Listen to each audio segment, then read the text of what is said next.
No, muy buenas, muchas gracias a ustedes, buenas noches.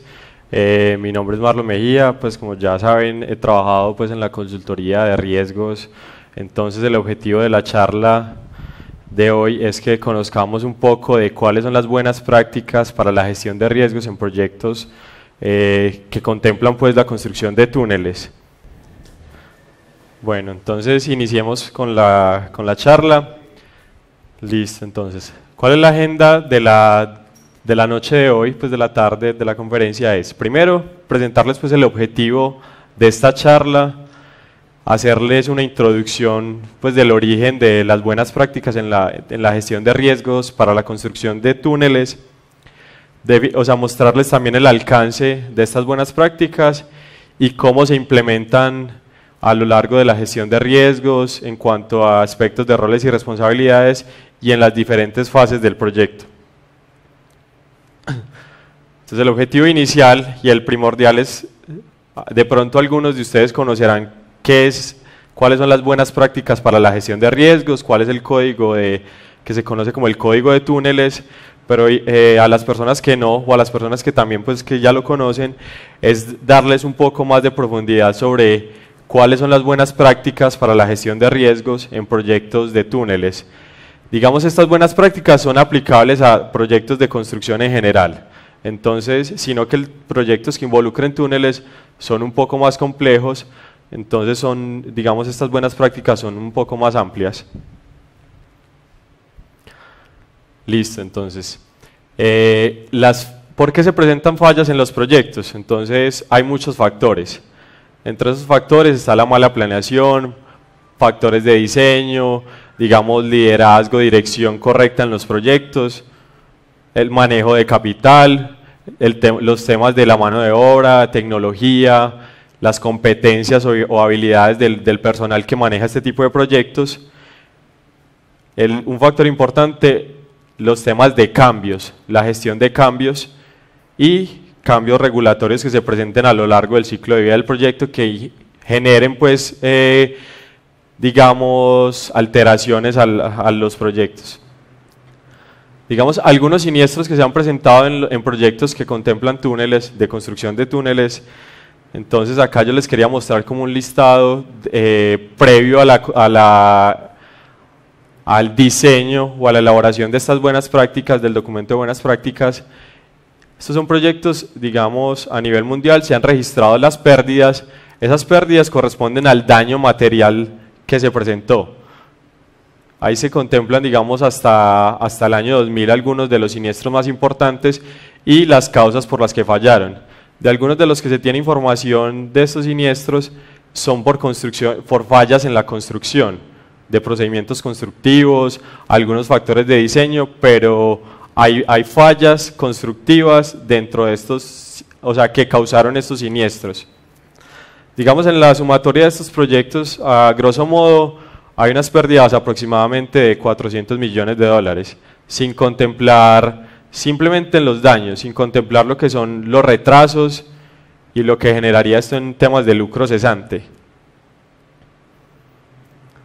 Digamos, y específicamente, digamos, antes les mostraba por qué fallan los proyectos en general, digamos en este caso específico, por qué fallan los proyectos o en qué fallan los proyectos de obras subterráneas. Digamos, este es un estudio de la Universidad de Hannover donde principalmente hay errores de diseño. El 41% de los fallos en los proyectos son por factores de diseño, por errores de diseño. El siguiente ítem es el deficiencias en la construcción, 21%. Ahí hay temas de fuerza mayor, que son aspectos pues, de la naturaleza, exploraciones insuficientes que corresponde pues, al conocimiento de la geología y del sitio sobre el que se va a hacer el proyecto, y finalmente pues, hay factores en la comunicación, lo que es digamos, la estructura organizacional, los roles y responsabilidades dentro de este tipo de proyectos, que se definan, que sean claros. Con esto les quiero mostrar pues digamos a grosso modo, cuáles son los factores generales sobre los que estos proyectos específicos de túneles y obras subterráneas tienen fallos y desafíos. Digamos, a partir de lo anterior, de esos siniestros que se presentaron, en la década del 2000 y anterior, digamos, se generaron unas lecciones aprendidas. Entonces las constructoras, las agremiaciones y las aseguradoras, quienes eran las que estaban asumiendo estos siniestros, definieron pues como un esfuerzo conjunto con el fin de definir unas buenas prácticas y decir, bueno, nos está pasando esto, cuál es el origen de esos fallos que estamos teniendo, y desarrollaron un conjunto de buenas prácticas para la gestión de riesgos en la construcción de túneles. Esto inicialmente en el 2001, con origen pues en Reino Unido. Este esfuerzo se fue, digamos, a partir de ese esfuerzo inicial, se fue, digamos, regando la ola en Europa, y fue un esfuerzo que se desarrolló conjuntamente después a nivel, digamos, a nivel europeo. Ya esto no solamente en Reino Unido, sino que se consolidaron esas buenas prácticas a nivel europeo. Digamos, ¿cuáles son los objetivos de estas y beneficios de las buenas prácticas? Entonces, lo que les contaba ahorita de por qué fallan los proyectos, acá es, bueno, ¿cuál es el objetivo de estas buenas prácticas? Primero es identificar desde el origen del proyecto, desde que se está concibiendo la idea y desde que se están definiendo como unas alternativas, es conocer cuáles son los posibles impactos que puede tener un proyecto, cuáles son los posibles fallos que se pueden presentar. Adicionalmente, facilitar la toma de decisiones. Si la persona que está a cargo de la dirección conoce cuáles son esos posibles fallos, conoce cuáles son los temas que se pueden presentar a lo largo del ciclo de vida del proyecto, va a conocer y va a poder tomar decisiones informadas para hacer cambios o definir ciertas medidas. Entonces, la gestión de riesgos y las buenas prácticas permiten estar informado ante los eventos y posibles fallos. Y adicionalmente, a partir de lo que comentaba el ingeniero, es que si se tiene un conocimiento y unas buenas prácticas en la gestión de riesgos, digamos, los mercados financieros y los mercados aseguradores van a tener más apetito por ese tipo de proyectos. O sea, va a ser más fácil que esos proyectos, que esas financiadoras y aseguradoras estén interesados en esos proyectos, en financiarlos y asegurarlos. Y digamos, a manera general, pues la gestión de riesgos y las buenas prácticas sirven para evitar proyectos desastrosos. Ahí les muestro, digamos, un gráfico donde de manera general se expone el proyecto sin una gestión de riesgos, digamos, el costo inicial, lo que se presupuesta inicialmente y lo que puede llegar a valer sin una adecuada gestión de riesgos. Que la gestión de riesgos necesariamente implique que no van a haber fallos o no se van a presentar siniestros o no van a haber, digamos, factores adversos, no necesariamente, pero estoy reduciendo la probabilidad de tener esos fallos o de que esos fallos se me presenten en una magnitud mucho mayor. Digamos, lo que les estaba explicando ahorita también, ¿cuáles son los beneficios? Entonces, yo estoy aumentando la probabilidad de cumplir con el presupuesto. Y ese primer beneficio lo asocio con este tercero se pueden reducir los imprevistos y los costos asociados. Si yo estoy analizando cuáles son los principales factores que puedo tener como imprevistos o como, digamos, eventos adversos y los gestiono desde el inicio, aumento la probabilidad de cumplir con mi presupuesto y de que esos imprevistos no sean tan imprevistos, sino que ya pueda estimar más, digamos, con mayor precisión, por decirlo así, porque en imprevistos pues la precisión no cabe, pero pues digamos algo cercano. Adicionalmente, los costos de transferencia de los riesgos de estos proyectos al mercado asegurador pueden reducirse, digamos, mínimamente en un 15%, que de entrada me está reduciendo a mí los costos de ejecución del proyecto. Y digamos, otro beneficio es que a nivel gremial y a nivel del proyecto, de la organización que esté desarrollando este tipo de proyectos, pues voy a tener una mejoría cultural y organizacional. Entonces, ¿cuál es el alcance de estas buenas prácticas? Entonces, estas buenas prácticas que están desarrolladas pues en un código hablan de la transversalidad de la gestión de riesgo a lo largo del proyecto, desde la fase de planeación y desarrollo hasta la fase final de construcción, inclusive de operación. Y adicionalmente también habla de temas de roles y responsabilidades a lo largo del ciclo de vida del proyecto. Habla también de unas buenas prácticas en la fase de planeación específicas para esa fase, en la fase de contratación, en la fase de diseño y en la fase de construcción.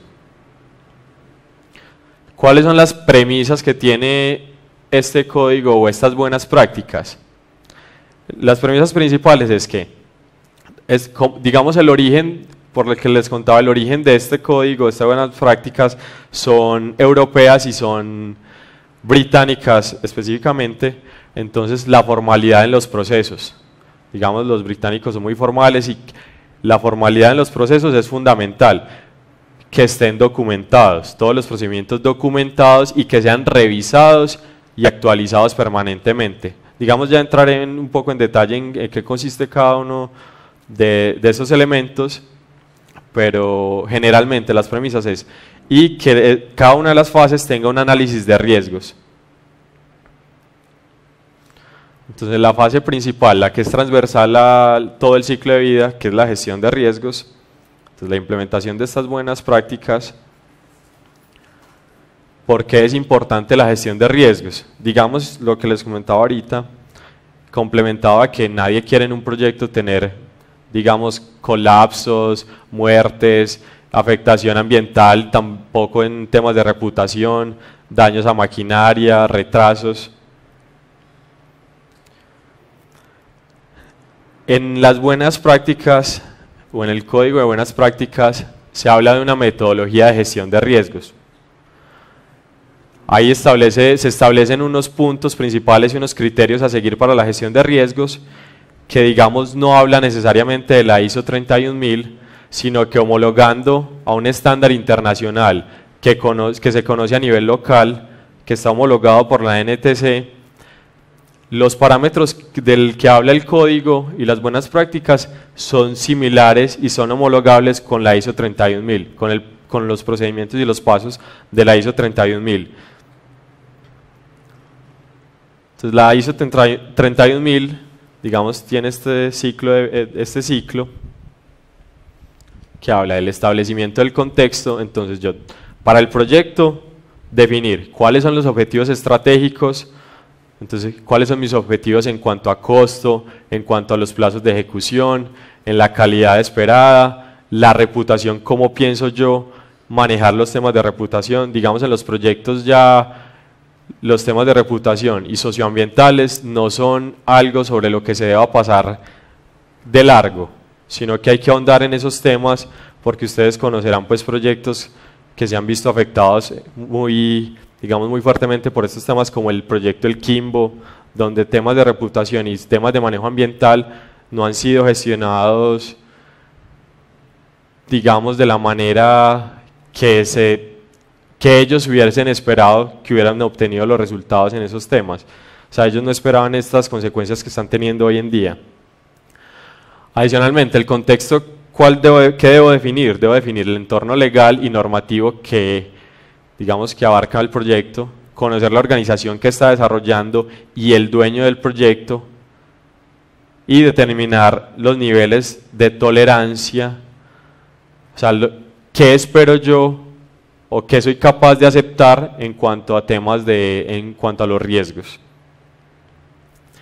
Listo, entonces otro factor es la identificación de los riesgos, que hace parte del proceso, y es considerar todos los factores que puedan involucrar el proyecto que estoy desarrollando. Entonces, en temas de construcción, cuáles son los riesgos que puedo tener en temas de construcción, en eventos naturales, como pasó un proyecto de una microcentral de HMB, en temas de eventos naturales, consideraciones de periodos de retorno, si estoy teniendo algún río o estoy involucrando algún río, alguna fuente de agua.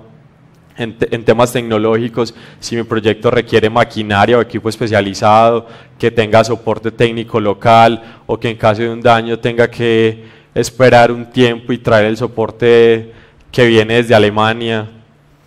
Temas contractuales, la asignación de riesgos y de responsabilidades desde los pliegos de condiciones, hasta qué punto llega el contratista.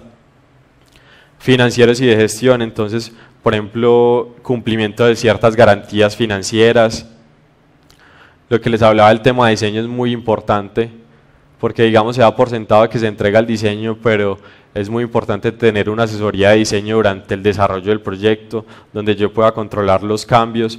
Entonces identificar los riesgos en temas de diseño es muy importante.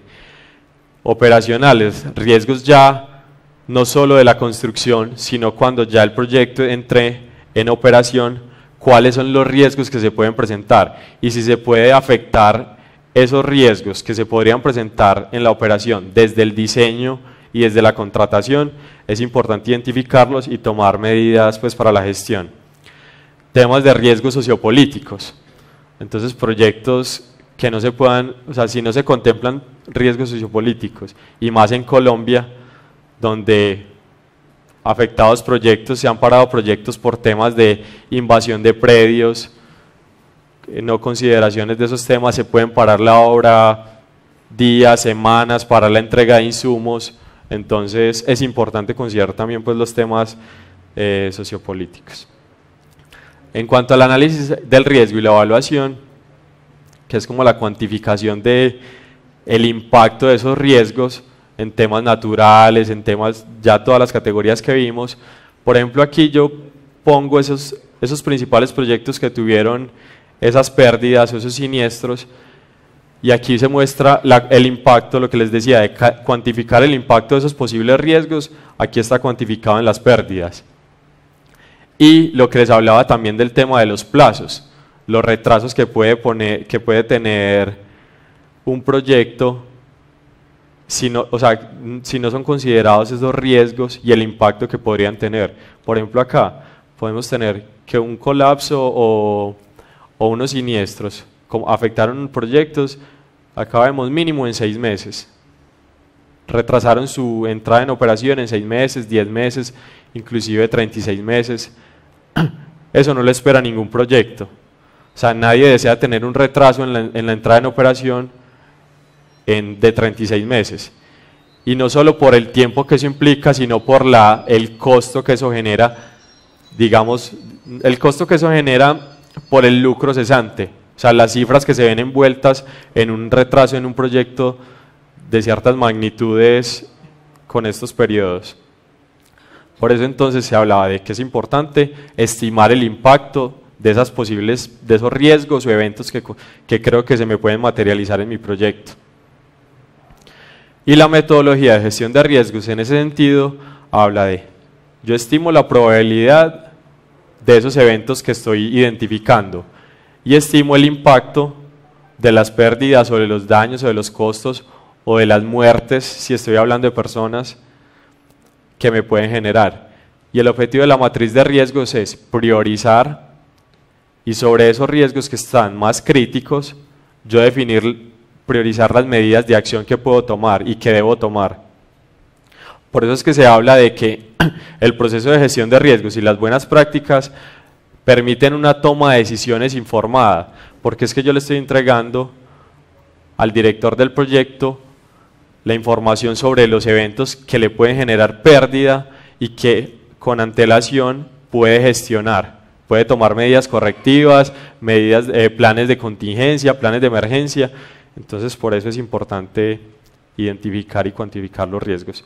Y finalmente, digamos, en esta parte principal del proceso, el tratamiento.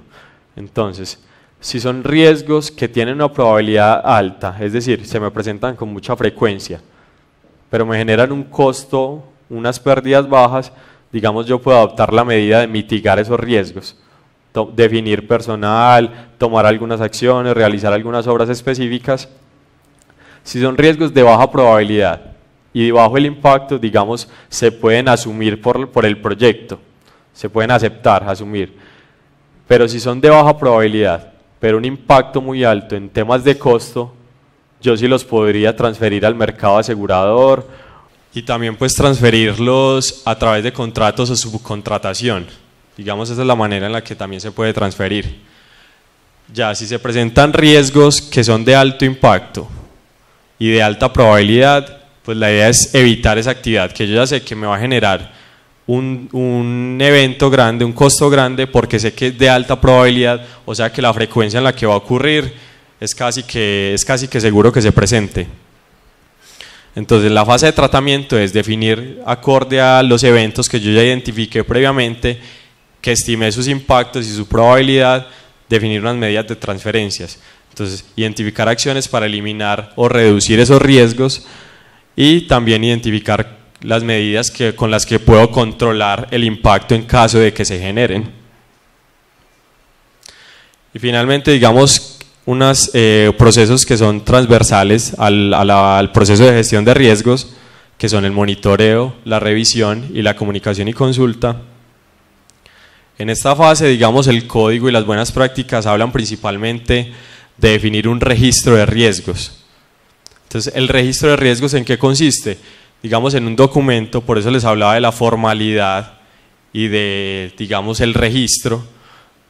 Entonces, ¿esto qué me quiere decir el registro de riesgos? ¿Qué debe contener? La descripción del evento, una descripción clara del evento que considero que se me puede presentar, si es digamos, el estado del riesgo, porque, por ejemplo, un riesgo que yo consideré inicialmente, en cierto momento del proyecto, en cierto tiempo, ya ese riesgo puede no existir, entonces estaría inactivo. La valoración del riesgo, entonces la valoración del riesgo en cuanto a su probabilidad y el impacto que podría generarse. Y la asignación de responsables a las medidas de mitigación y reducción que les estaba hablando, si lo voy a transferir, si voy a generar un plan de contingencia, si voy a contratar personal para que maneje esos temas específicos. Adicionalmente, la asignación de responsables, que aquí, digamos, es uno de los factores fundamentales, porque en muchos proyectos se identifican riesgos, pero se queda pues en el papel de sí, se identificó y nadie se adueña o nadie se apropia del riesgo, nadie está pendiente de la gestión, nadie mira si ha avanzado, digamos, las medidas de control han generado algún impacto en la valoración del riesgo, porque las medidas de control, la idea es que si yo tengo un riesgo y tomo unas medidas de control y esa valoración del riesgo me sigue constante a lo largo del proyecto, esas medidas no están siendo efectivas. O sea, las tengo prácticamente de adorno. Entonces la idea del registro de riesgos es mirar esa trazabilidad de esas medidas y esos responsables si me están cumpliendo con los objetivos que tengo. Y este registro, pues la idea es que sea monitoreado a través de todo el ciclo de vida del proyecto y que se le haga un seguimiento para que este documento sea vivo, que sea diciente para la dirección del proyecto y para los dueños de los riesgos.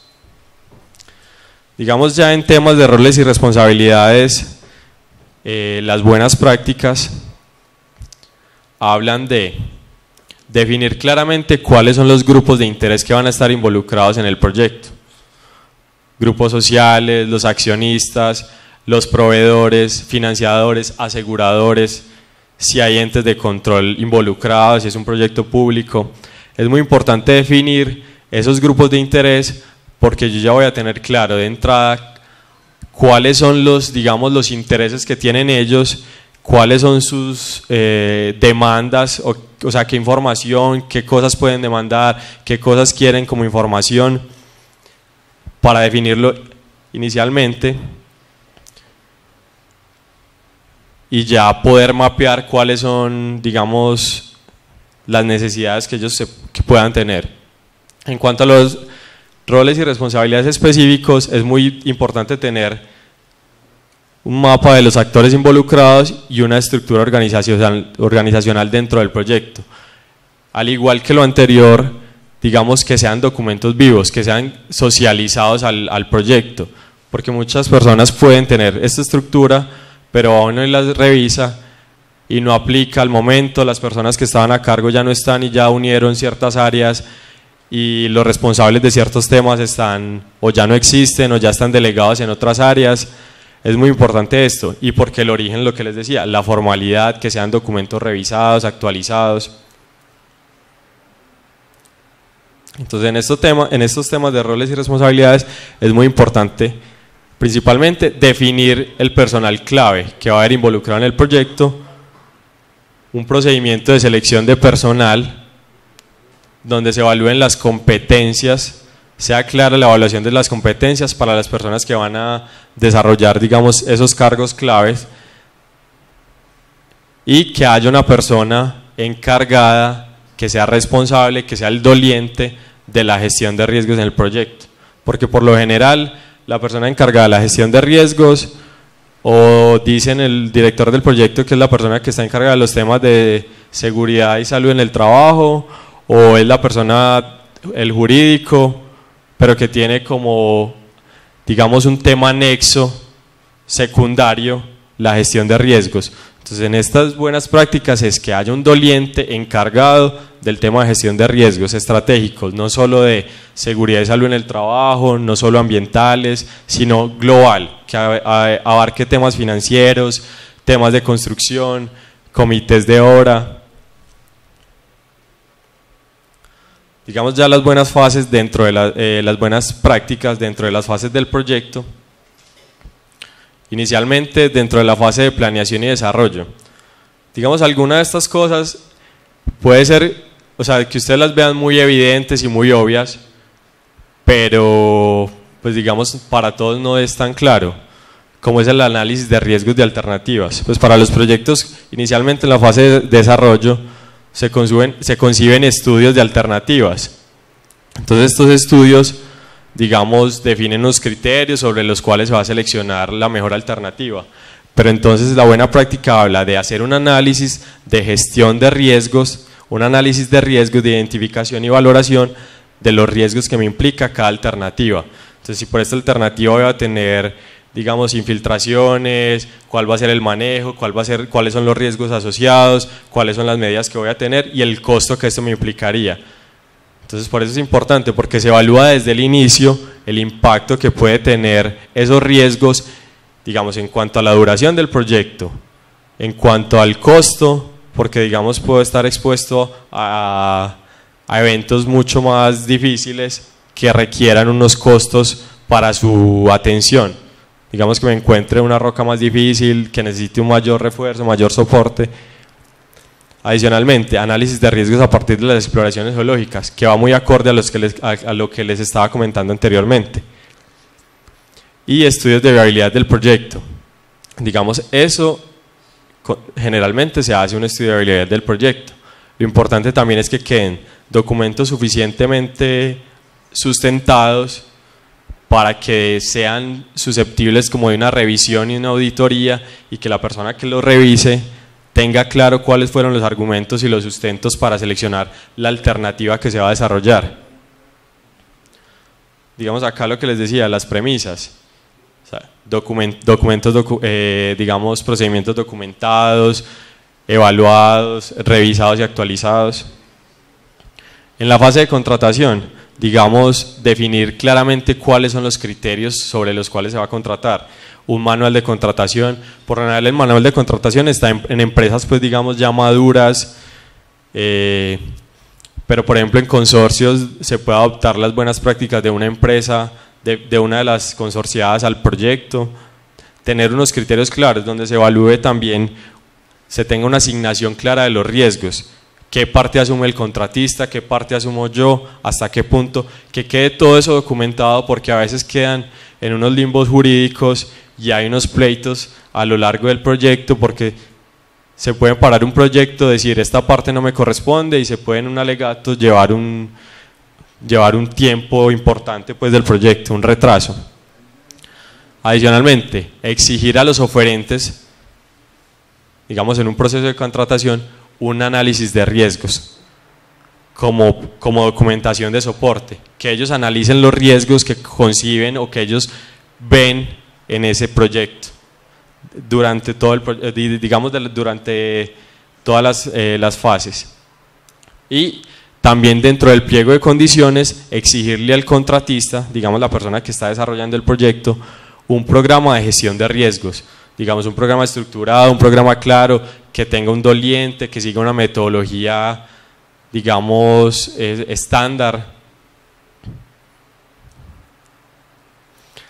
En cuanto a las fases de diseño, digamos, si el proyecto tiene varias fases de diseño, involucra varios diseñadores, que sea muy clara la interacción entre esos diseñadores y la información y el alcance, o sea, digamos hasta dónde va cada uno, porque se pueden presentar muchas zonas grises. Y también la información que haya de un diseñador inicial al diseñador que vaya a continuar con el proyecto, que toda la información, digamos, esté claro que se va a traspasar de la manera adecuada y completa. O sea, que no se va a omitir información, que sea contractualmente eso esté claro, porque puede que hayan hecho unas exploraciones y no sean compartidas porque, digamos, habrán algunos intereses. Entonces, que sea claro que eso se va a traspasar y que está contractualmente definido. Adicionalmente, que dentro de la fase del diseño involucre yo estudios o análisis de riesgos del impacto a terceros. Entonces, cómo la obra me puede impactar a terceros en temas, digamos, ambientales, porque voy a afectar algún cauce o alguna cuenca, o en temas constructivos, porque, digamos, las voladuras o las excavaciones me están afectando alguna zona aledaña, que eso esté definido previamente en la fase del diseño, que no sea, y que se tengan medidas definidas previamente para que en la fase de construcción, si se presentan ese tipo de cosas, sea claro cuál es el procedimiento a seguir. Adicionalmente, tener, pues, digamos, documentado, revisado y aprobado un proceso de verificación del diseño, donde sea claro quién es el responsable de aprobar los diseños, los cambios en los diseños, y también, digamos, en un proceso de contratación para definir, digamos, las competencias que debe tener el diseñador, que sean claros los requisitos en cuanto a experiencia, en cuanto al proyecto, el número de kilómetros de túneles, en general, pues que sea claro, que esté definido y que, digamos, las competencias sean, en cierto modo, pues exigentes, se exijan competencias importantes. Digamos, algo también que se da por sentado es que el diseño es, digamos, la viabilidad de la construcción del diseño, pues, digamos, es clara, es factible, y en muchos casos el diseñador no ha estado en proyectos, no ha estado en la obra y diseña construcciones, digamos, hace unos diseños que no son viables o que son, digamos, más complicados al momento de la construcción. Entonces, por eso es que en la fase de diseño, digamos, interactúen constructores con diseñador y se verifique la viabilidad de esa construcción, de ese diseño que se está planteando. En la fase de construcción, ya en la ejecución del proyecto, se habla de, como buenas prácticas, tener un plan de gestión de riesgos. Así como se tiene un plan de salud y seguridad en el trabajo, que se tenga un plan de gestión de riesgos donde sea claro quiénes son los dolientes, cuál es el proceso que se va a seguir, cuáles, digamos, son los mecanismos de aprobación. Adicionalmente, planes de emergencia y contingencia para esos riesgos identificados previamente. Entonces, digamos, esos riesgos que son de alto impacto deben tener un plan de emergencia o de contingencia. Adicionalmente, un plan de gerencia de construcción, donde, digamos, estén claros los métodos que se van a utilizar, cuáles son los equipos, que muchas veces eso queda es simplemente en un plan inicial o en una concepción, en un acta, pero que esté documentado en un plan de gerencia de la construcción. Eso se habla en las buenas prácticas, que esté, lo que les decía, les repito, documentado, formalizado, se tengan registros. Obviamente que haya toda la obtención de permisos legales que sean necesarios, que haya una política de empleo y selección de personal donde se evalúen las competencias. Ya, digamos, en esta fase también se pide que el constructor, quien vaya a desarrollar este proyecto, los proyectos, hagan una validación adicional de la viabilidad de la construcción, que ya se había hecho previamente en la fase de diseño, pero que aquí se pide que se haga una validación adicional, porque pueden cambiar muchos factores, cambios en el diseño. Otro factor importante es el plan de comunicación, porque, digamos, en los proyectos lo que les mostraba inicialmente es que por temas de comunicación, por no ser clara la comunicación y quiénes son y como los niveles de aprobación, pueden fallar los proyectos, pueden tener errores, pueden tener siniestros. Que haya una aprobación de una persona que no tuviese la experiencia o el nivel de, digamos, la jerarquía en el proyecto para dar una aprobación, me puede generar un siniestro. Finalmente, digamos, también hay un control de cambios en los diseños, un proceso formal y que, digamos, en esta fase importante, las auditorías y las inspecciones. Que haya personal, digamos, externo, ajeno a la ejecución del proyecto, que se contrate para auditar el proyecto, que dé una perspectiva de todo esto anterior que se está haciendo, audite, tenga la capacidad desde una visión ajena al proyecto para auditar y revisar los diferentes temas. Digamos, este es el contenido general de la charla. Hay unos, digamos, el código